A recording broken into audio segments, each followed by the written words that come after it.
All right, we want to go back to the Carter Center for 11 Alive's Don White right now with more on the former president's continuing legacy. Well, Jeff, a historian tells me that President Carter is known for what he did after his presidency as well as during the presidency, and that includes the Carter Center here, which he founded with his wife, Rosalind. That was back in 1982.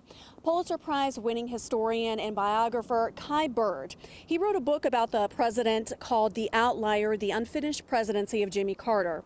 Bird says President Carter was dedicated to justice and changing the world, both during and after his presidency.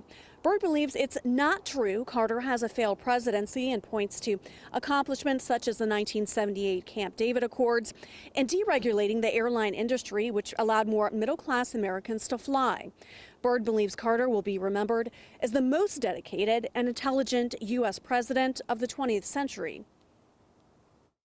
You know, he was the kind of guy who got up with the dawn at 5:30, 6 in the morning, and he was in the Oval Office a half hour later.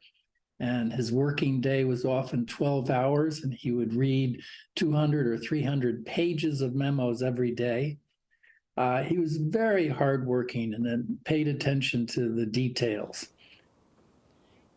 We also spoke to filmmaker Will Padditz, who made the documentary Carterland with his brother.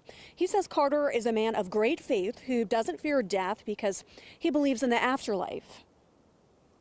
He's a deeply religious person. I think it gives everybody who's a follower of his, a supporter of his, great comfort in knowing that if there has ever been a person that is okay with their own mortality and knows kind of where they're headed next, it is Jimmy Carter.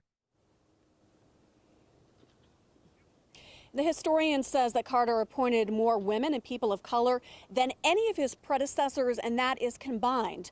And that includes former UN Ambassador Andrew Young. I will be talking to him in about 45 minutes, and we'll have more on what he has to say about Carter and his legacy tonight at 11.